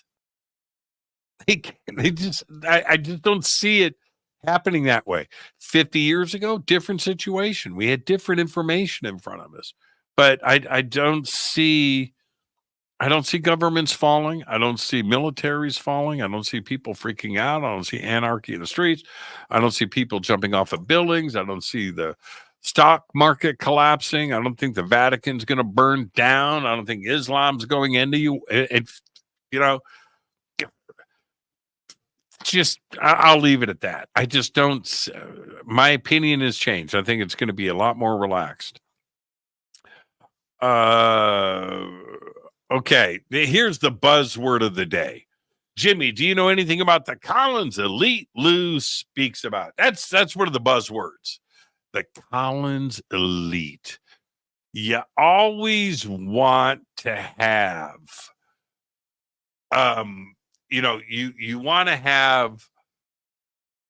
you want to have a group to point fingers at. You have to. It's just the way that it is. So Collins Elite right now, and Lou's not the first to bring this up. certainly not going to be the last. And I remember on this show and privately off the air, I have sat and okay, so what about the Collins Elite? You know, what's going on? Can you name names? What do you know? And just like anything else, the Invisible College, right? All of these different groups around the world. Yeah, you kind of expect that, and that type of mystery behind this. I would say probably, my opinion, more scarier than that, something that is more tangible, completely tangible. And I would go with the Rand Corporation. Let's go right there. Right there. The stuff that is discussed and decisions and reports that are done with the Rand Corporation, that leaders, government bodies, corporations, public, secret, NGOs, all of that stuff, that's where they go. What is discussed there and how do they do their research? I mean, that's, if Lou, see, and now, and that's one of the outs. So I'm just going to say this. Collins Elite, intangible. That's it, right? If Lou would have said the Rand Corporation, now we've got an address. You can go straight to their office building, man, in Santa Monica. The Rand Corporation. What goes on in there? Seriously. I think that's more freaky to me than the NSA and the CIA and the NRO combined. Yeah. So there you go. All right. So that's the buzzword right now. Yeah, the Collins Elite. Yeah. Carl Olson, Jimmy, do you think disclosure will come from the government or outside of the government? It'll be both. It'll be both. Going back to Richard Dolan, AD After Disclosure, excellent book, by the way. It's of my opinion, and I got some of these ideas from Richard. I'm not, of course, that's why you read those books. It was a great book. And for Richard to say, the best book written since 1956, Richard's written 3 of the best books since 1956 himself, but he hasn't put himself on that, but I'll put him up there. Could something force the government's hand? There's like 5 different scenarios. No, there's 1,000 different scenarios that could cause that. 1, the government is tracking an object coming to our solar system, and it's going to be here in 5 years. It's going to be here in 3 years. It's going to be here in 2 years. That would force disclosure. They have a definite date. This is going to enter Earth's orbit. Blah, blah, blah, blah, blah. Okay, we've got to do something before it gets here. There's that. Number 2, a USB drive. All right, let me grab one. A USB drive. Right? And I have terabyte drives, right? A USB drive circulating, and the government knows about it with all the stuff, videos, photographs, documents, phone calls, texts, right? And they know that it's out there. And maybe there's a ransom for it. Maybe not. But they know it's out there. That happens, something out of the government's control, that would cause disclosure. A document dump on the internet of something like this, right? A WikiLeaks style document dump, just some crazy thing on 1,000 websites at the same time, impossible to take down. And the next thing you know, that would cause disclosure. Another scenario, very basic one, but an Independence Day scenario. I watched Arrival Last night, again, I don't know how many times, but last night it was just for some reason I watched it. And I watched it from beginning to end. It's such a great movie. Those ships just appeared. They didn't cruise in. They just appeared. And at the end of the movie, go watch it. Go watch it again if you haven't watched it in a while. Go watch it. When they leave, they tip up and they disappear. They just phase out. They're gone. You don't see them cruising out, right? That's the other. I mean, what if that happened? That would force the government's hand. And if you look at how it's handled in Arrival, which I've said this a million times, it just seems like Christopher Nolan and everybody else and the writers that put that screenplay together are very aware of this community and how we look at things. So, yeah. It's a great question, Carl. Thank you for that. Let's see. And do I go to the end? What time am I at? I'm only at 7. I'm at 8 o'clock here. Okay, I need to go faster. Elections versus disclosure, Wall Street, live Vegas odds. Man, that I would have posted. That's great. That's man, I don't even know if Vegas would take that bet. And they take any bet. That was brilliant. That's brilliant. Let's see. Kurt M. Is ET truly advanced, or did they just develop artificial intelligence 50 years before us? See, just like anything else. Yes. Yes, yes, and yes. I mean, you cannot pin this down on one advanced civilization. You can't. You just can't. The amount of life, how many times do I have to say it? Listen to me. The amount of life out there is infinite. And infinite's a friggin' big number. You get to the end of infinite, add one more. It just keeps going. That's how big the universe is. Don't listen to Neil deGrasse Tyson. Don't listen to all of those guys that claim to know it all. All right? If the universe is expanding faster than the speed of light at the edges of the observable universe, there are galaxies and star systems to the infinite that we will never, ever know about. That's how big. So when I say infinite, I'm being serious. It's a number that's so big that there's no end to it.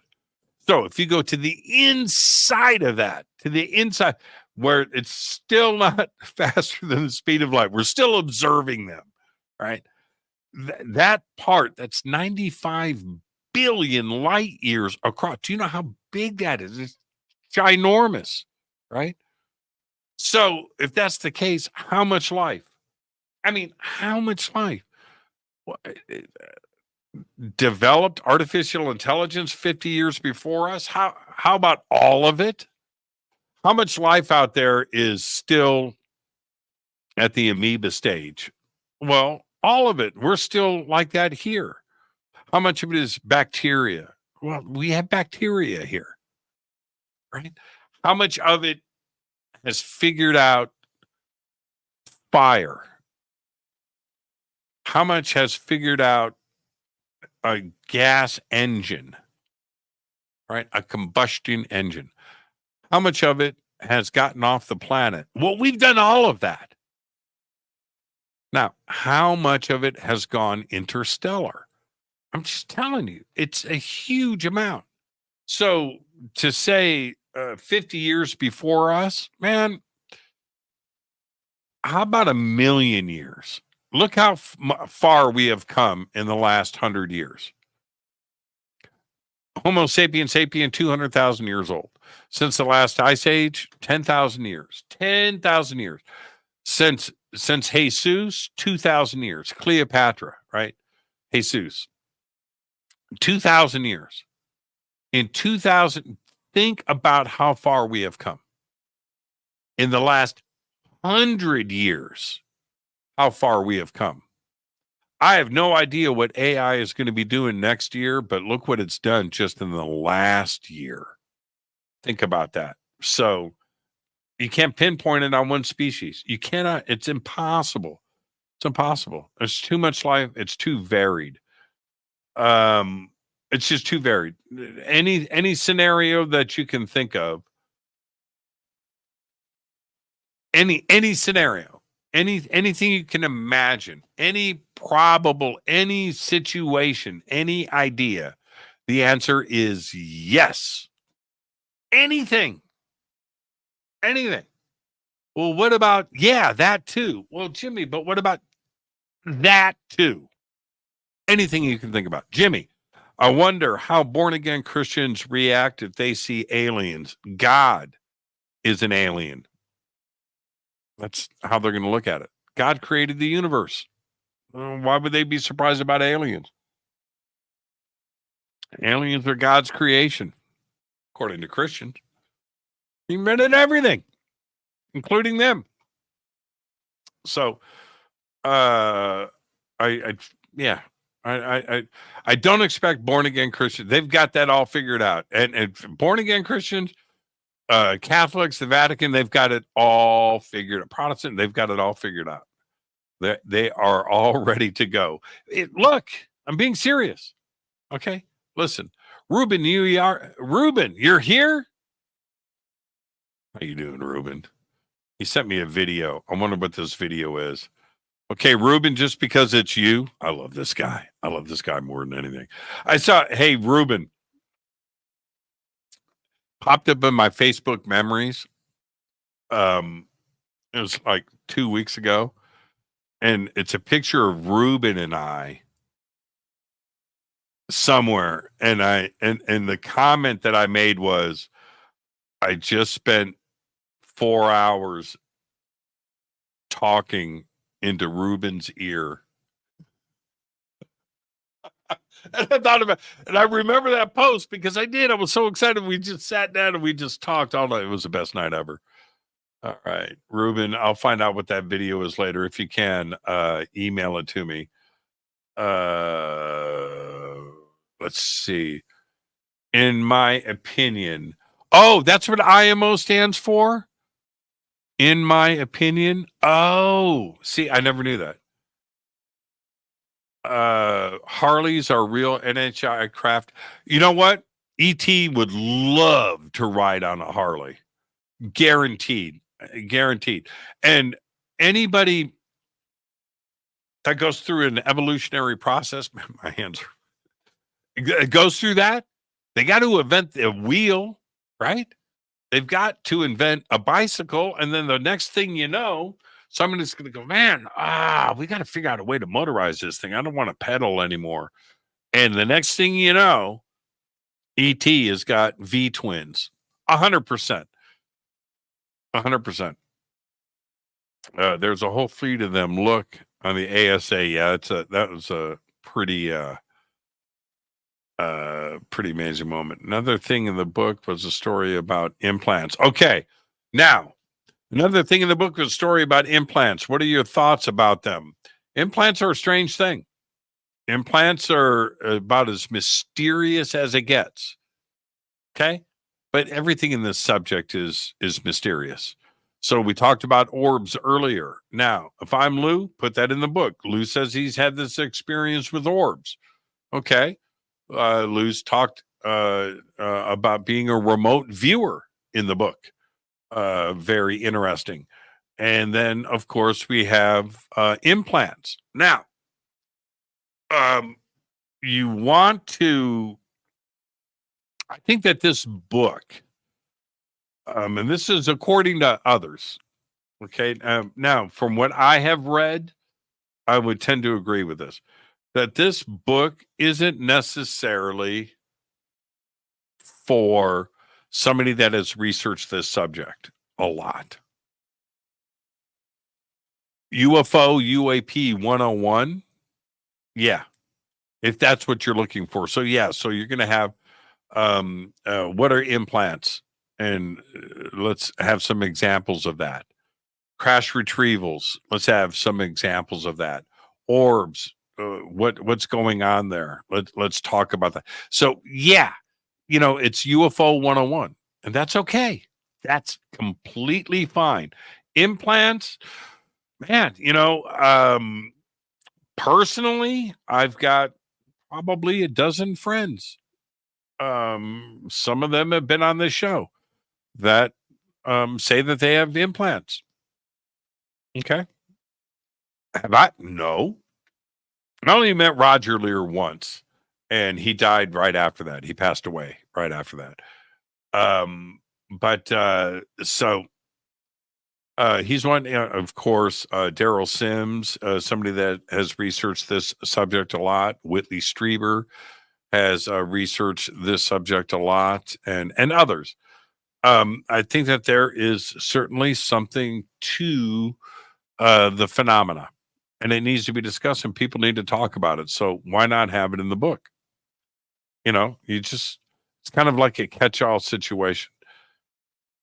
And implants are one of those. Okay, looking at the clock. Let's see. I'm at 8:11.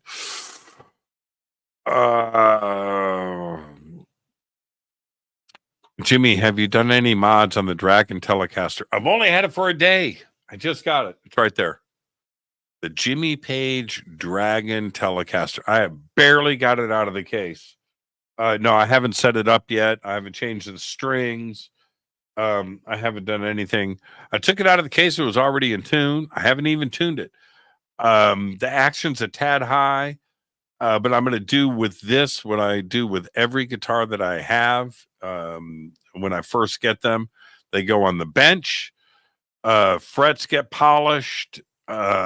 Intonation gets set. Action gets set. And the neck gets a shim.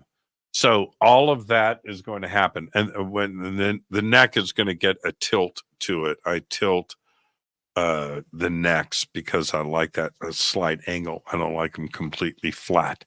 So all of that's got to get done. And I will get that done. That's a great question, man. Jimmy, let's see here. Did it surprise you how we downplayed the interstellar connection continually, or did you notice? I've heard people talk about this. Yeah.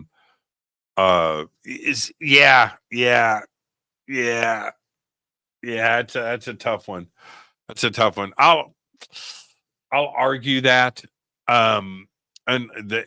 Just like I said earlier about Neil deGrasse Tyson, you cannot give me any proof that this is not interstellar. You can't. You cannot. Nobody can. Nobody. I can give you tons of evidence about it being interstellar. It's called exoplanets. Exoplanets. That's it. That's the end. You cannot tell me. You cannot prove to me. You can't. You can't. Nobody can. Nobody. I'll win that argument. I don't care who it is. Astrophysicist, theoretical physicist, astronomer. Just come at me. You can't. Now, but again, it's everything is on the table. We could have bases on the other side of the moon. I think that's a perfect waypoint. Maybe the moon is hollow. Watch Moonfall. Go watch Moonfall. Could there be bases on this planet? Yes. Could there be bases under the oceans? Yes. Could there be lots of them? Yes. Again, anything is possible. Anything is probable. That's it. Any idea that you can have is in play. To say that something is out of play or to imply that is ignorance. Ignorance. I'll win that. Come on.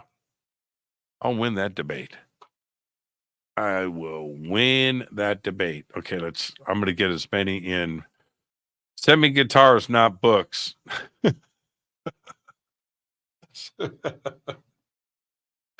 Oh my God. Do you think you have walked through a portal on accident or otherwise? Yes. The answer is yes. I think I've done that a few times. I truly believe that I have. Yeah. Yeah. I talk about that a lot. And, especially,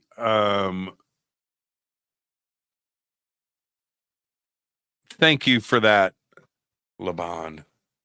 Thank you, man. Really appreciate that. And it was cool meeting you too. Got any paranormal music industry stories? I do, actually. I'm out of time. You should have asked that earlier. Um, you should have asked that earlier. Jimmy, do you like Steve Vai? How did you get that beauty of a gem? Yeah. He's talking about that guitar right there. Oh, no, there's two. There's two right there. There's two Steve Vais. Yeah, Steve Vai. Woo, man. The first time I heard Steve Vai, I'm going to say 1982. Guitar Player magazine used to have these records in the magazine. And you take them out and you put them out, and they were real thin plastic. And you put them down on the record player, and you would put a quarter. I think it was a quarter, something like that. Put a quarter on. There was an outline for a quarter, then you could play. And one of them was Steve Vai's Flexible. And and then at that same time, he joined Zappa's band. And it was that summer. So that disc came out. And then I go to see Frank Zappa twice at Indiana University in Bloomington with a friend of mine, Tim Norris. We went to 2 nights in a row, two shows in one night, or 2 nights in a row, whatever. And I've been a Steve Vai fan ever since. And I will never look back. He's one of the best. One of the best. Okay, let's see.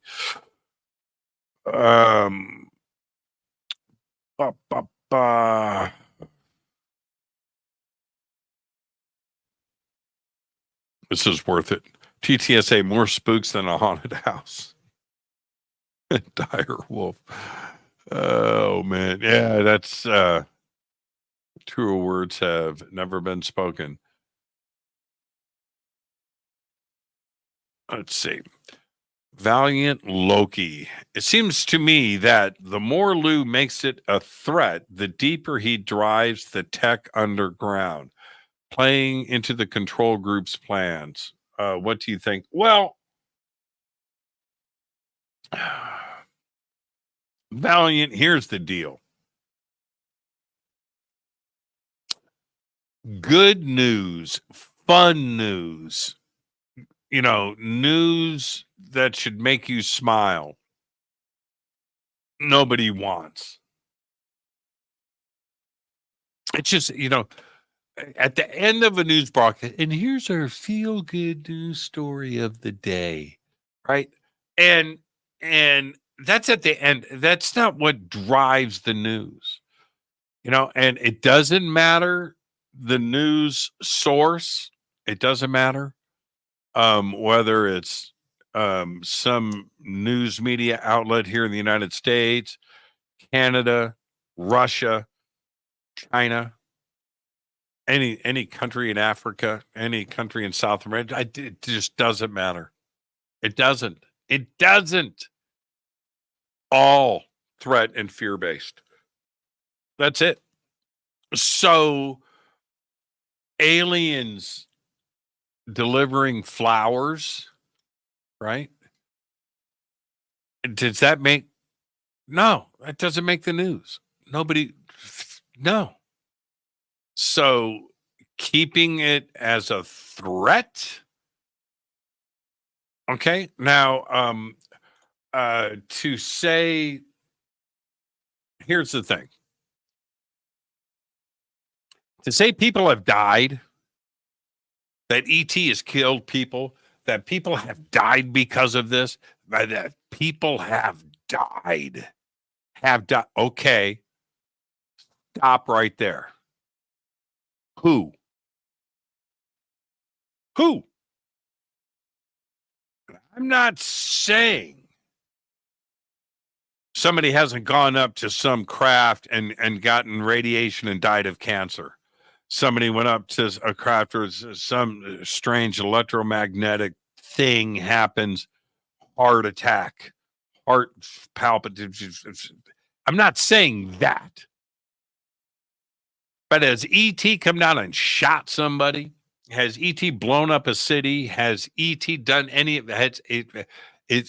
Where's that threat? Now that it hasn't, just show me. So you can't say that unless you back that up. Okay. John Burroughs? Yeah. And we know about John. Still alive, by the way. But yeah, he got sick. And sure, it's popped up in some reports that there is evidence of humans being affected by UAP, being in the presence of UAP. Sure. Okay.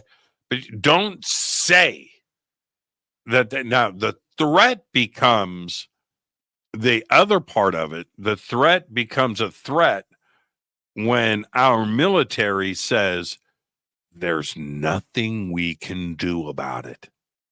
Well, we want to feel safe from a crazy country, from crazy terrorists. We want law enforcement to protect us from serial killers, right? We want to feel protected. We don't want the Navy or the Marines or the Army or the Air Force to come back and go, man, honestly, they can do whatever they want. There's nothing we can do. Is that a threat? Well, kind of. But what if there is a situation where a third scenario that our government has known about ET and has had direct contact with ET for a very long time and knows that there isn't a threat? That's a real world scenario. Would we get upset over that? You mean you've known about this for this long and there is no threat? Right? Now, just like anything else, there's going to be good ET and there's going to be bad. For sure. But just like planet Earth, I would say that the majority of the 8 billion people on this planet, the majority are good people. They just want to live life, right? We got bad elements on this planet. We do, man. We got people with guns that want to shoot them at other people, for sure. But the majority, you can go to just about any country, man, and just go and hang out and just see that everybody's pretty much the same. And that, if we, what do we have? We have evidence of one, us. So if that's the case, would it be can you apply that to everything else that's out there? I would say yes, of course. What do you base it on, Jimmy? I base it on us. I base it on what we know. And I'll leave it at that. Okay, let's see if I can squeeze in one more question. I'm just looking at the clock. And we are already off of the network. This is just like running into overtime here.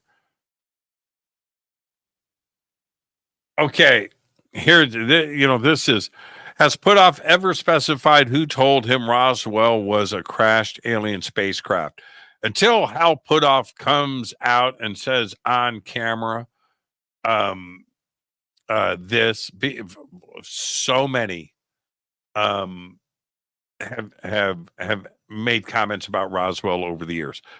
I base everything that I know about Roswell. Yes, okay, Don Schmidt and Stan Friedman and all of the work that has been done in the books. And okay, yeah, I get all of that. But you know what?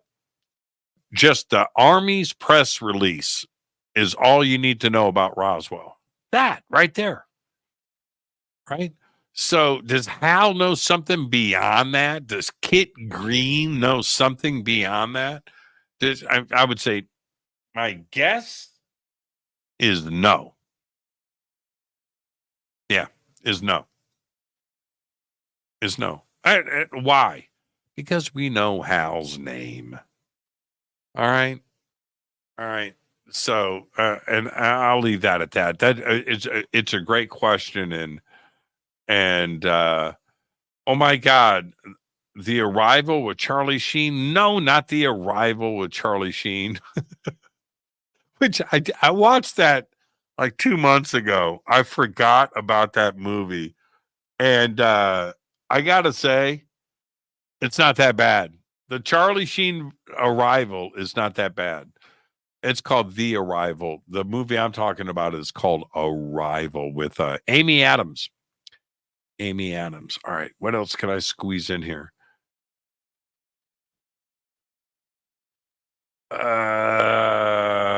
Yeah. Okay. Here's another one that's kind of dusting up right now. Jimmy, do you think the news, Dr. Brandenburg, electromagnetic plasma, anti-gravity announcements is just another tiptoe to disclosing tech that has already been back with us and suppressed for the last 70 plus years? Yeah, people are talking about this right now.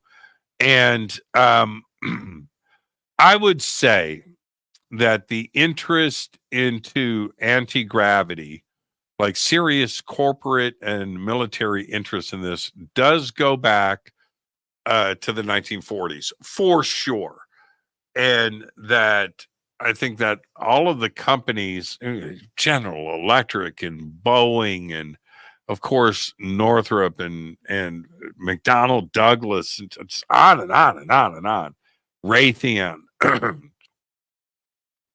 all of them wanted this technology.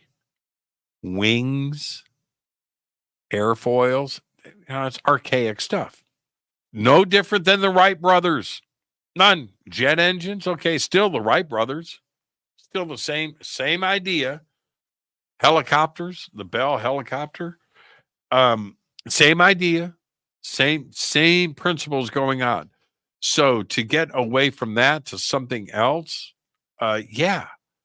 So tons and tons and tons and tons of people have talked about this technology a lot. I mean, oh my God.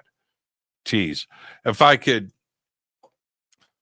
tell you how many emails I've gotten, Jimmy, I've got information on an anti-gravitic. Jimmy, I've got information on Jimmy. I've got this. I'm working on a patent.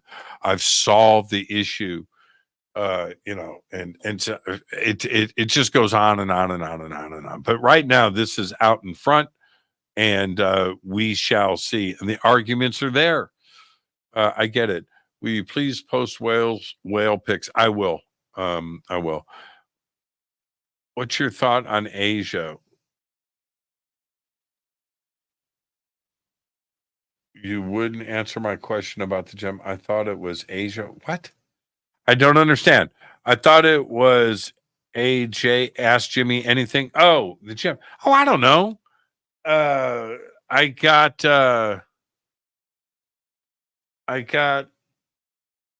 the floral gem from a music store in the Valley years ago.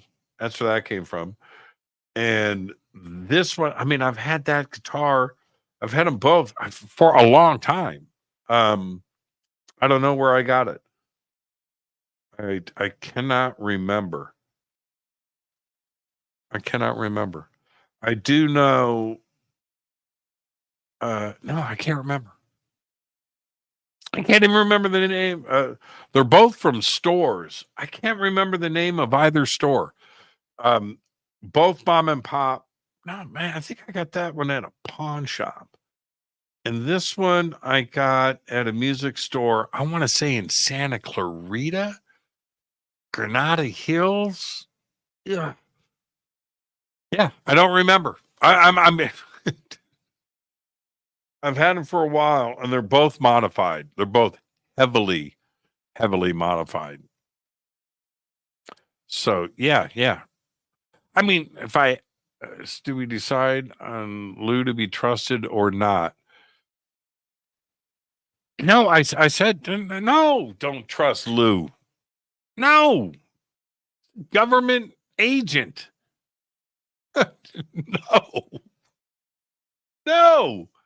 No, absolutely. Lou will tell you not to trust him. Come on, man. Can't trust Lou. And the fact that he's going public with a book is different, but I'll say it again. Lou or any agent, any government secret type dudes that has had his job, it's his job or her job to lie to you about everything. Their job. But come on. Again, I gave you an example earlier. Lou, living in any city in the United States, meets somebody at a bar, whatever, at a restaurant, at a Starbucks, and Lou's just sitting there. Nobody knows the other person. Hey, man, what's going on? What's going on? What's going on with you? Nothing? New in town? Yeah, just moved in. Oh, really? What do you do? That moment, Lou's answer is a lie.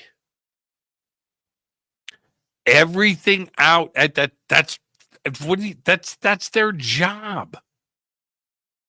That's their job. So right now, knowing that about Lou's background, do you trust him? No. Take the information and move forward. Is the conversation now out in public? It is. Yes. Lou is causing that discussion. Commended. 100%. I didn't agree with TTSA, but it certainly got the conversation started. Lou Elizondo, man, 2017 New York Times. If we mention this one more time on the show or anybody else does, I'll get nauseous. But man, did that start a conversation. That hasn't stopped to this day. All right. But do you trust him? No, you don't trust anybody. The subject of UFOs, really, honestly, seriously, and I need to hear from experiencers and people that have seen stuff. I've seen stuff. I am just as interested in that as anything else. And so I'll leave that right there. So no, Lou to be trusted? No. And if Lou is worth his salt, he agrees. He knows. Oh man. Jimmy, if I wanted a guitar lesson, what song would you teach? You know what? Pick a song that's got a little bit of everything. Dirty Women by Black Sabbath off of Technical Ecstasy. Learn that song from beginning to end. You've got a little bit of everything in that song. Yeah. Do You Feel Like We Do by Peter Frampton, live version. Learn that. Was Travis Walton shot? Then they felt bad? Yes. I think that's what Travis believes today. Let's see. I'm getting close to the end. I'm at 9:08. Okay. All right.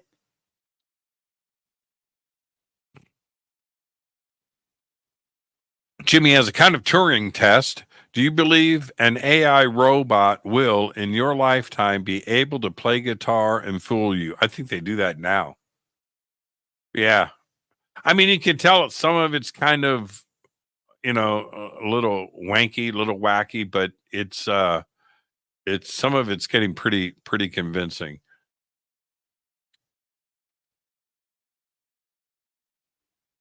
All right. Well, you know what? I made it to the end. Smoke on the water. Yeah.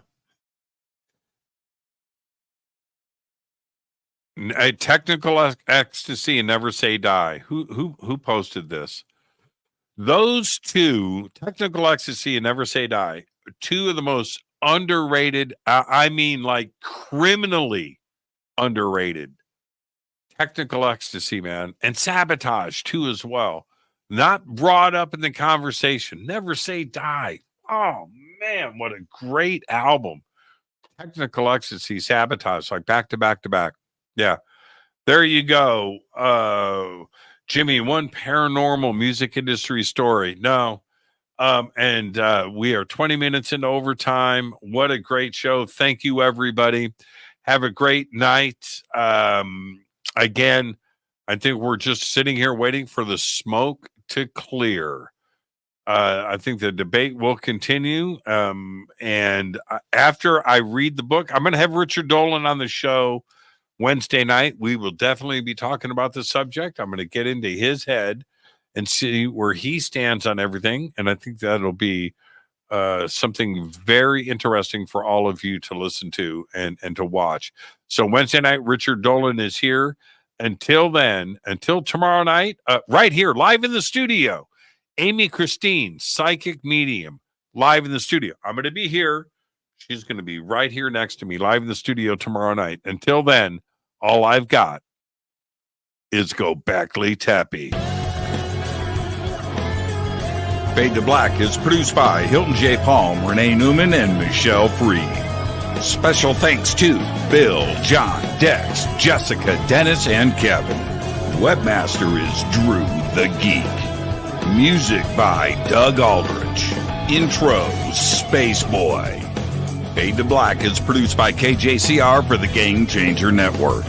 This broadcast is owned and copyrighted 2024 by Fade to Black and the Game Changer Network, Inc. It cannot be rebroadcast, downloaded, copied, or used anywhere in the known universe without written permission from Fade to Black or the Game Changer Network. I'm your host, Jimmy Church. Go Backley Tappy.